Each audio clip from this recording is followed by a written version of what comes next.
চেহারাটাকে চিনলে আমাদের চলার ভঙ্গি চেঞ্জ হয়ে যায়। আমরা কলার টলার বডি শডি দেখাই তারপর চলি। বাঙালির ধ্বংসের কারণই এগুলো, যা কিছু বলছি এতক্ষণ এগুলোই ধ্বংসের কারণ। যতদিন পর্যন্ত কাঁচামাল ঠিক না হবে, বাংলাদেশে তো বাস দিয়ে হাসপাতাল হয়েছিল, হাসপাতাল, ওটার নাম হাসপাতাল। তো এইরকম বাংলাদেশের জনগণ যতদিন পর্যন্ত ভদ্র না হবে ততদিন পর্যন্ত এরা বই পড়েই থাকবে।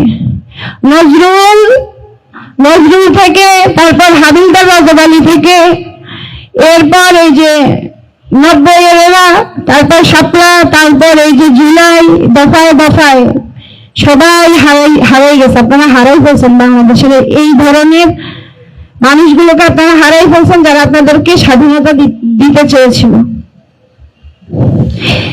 আমি তো বলতেছি যদি বিএনপি সরকার টিকে যায়, আগামীবার কিসের জামাত আর কিসের এনসিপি, আওয়ামী লীগই থাকবে বিরোধী পক্ষ, আর আমরা সবাই রাজিউন। এরপর বাংলাদেশ গেলে ছুলে আরো অবস্থা খারাপ হবে। তবে এই সব হতাশার ভিতরেও আমি ওই এক কথার উপরে এখনো আমল করি যে শেষ জামানায় এমন একদল বের হবে যাদেরকে কেউ থামাতে পারবে না, আর আমি ওদের জন্য দোয়া করি। আমি চাই আমার বংশধররা এক শ্রেণীতে সামিল হোক। হয়তো আল্লাহ ওই এক শ্রেণী তৈরির যে পন্থা, ওটাতেই আমাদেরকে হাঁটাচ্ছে। সবাই নিজের জায়গা থেকে ভদ্র হতে হবে, ইমানদার হতে হবে।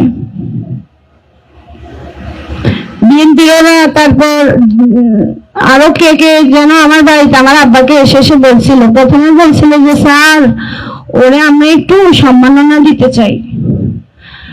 তো আব্বা আমার মতো একটু ঘাটতারা টাইপ মানুষ, সরি আমি আব্বার মতো ঘাটতারা টাইপ মানুষ। আব্বা দৌড়ানি দিচ্ছে, শেষে আমারে বসছে। তো আমি বললাম যে আপনি এ কথাই একবার বলে ফেলছেন, আর বলবেন না। ও মা, এর এক সপ্তাহ চাইতে না চাইতে এরা আমার বিরুদ্ধে আন্দোলন শুরু করে দিচ্ছে এলাকায়। এ হচ্ছে বাংলাদেশের অবস্থা। বাংলাদেশের জনগণকে যদি আপনি 5 টাকা মাগ না দেবে, আর এটা তো ওই জাতি যে রাস্তায় কারো 500 টাকা পড়ে গেছে, এরা আগে একবারে ভাবে তাকাবে, একবারে ভাবে তাকাবে, এরপর পায়ের নিচে টাকাটা লুকাই, তারপর নিয়ে হেঁটে চলে যাবে। এই জাতি আবার ভদ্র, আর এই জাতি আবার স্বাধীন জীবনও হবে না। নিজেদেরকে ভালো না করলে, নিজেদের লোককে সংযত না করলে কখনোই আপনারা স্বাধীনতা অনুভব করতে পারবেন না, কোনোদিনও না।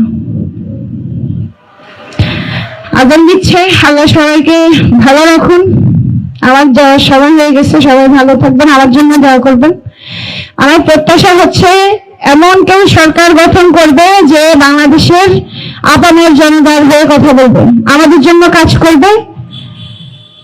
প্রথম একটু কষ্ট হবে, যাতে একটু উন্নয়ন করে, তো একটু কষ্ট হবে। তবে আপনি যদি একবার বিশ্বাস দিতে পারেন যে আপনি এদের জন্য আসছেন, আর নড়বে না। তবে আমি এনসিপির মধ্যে কিছু কিছু ব্যক্তিকে খুব পছন্দ করি, যেমন আমাদের নাসির ভাই কেন জানি বলে ফেলে, যদি উনি বেঁচে থাকে, ওনাকে বাঁচায় রাখে, তাহলে হয়তো এনসিপি, নাহিদ ভাই যদি বাঁচায় রাখে তাহলে হয়তো এনসিপি ভবিষ্যতে কিছু একটা পরিবর্তন রাষ্ট্রে আনতে পারে।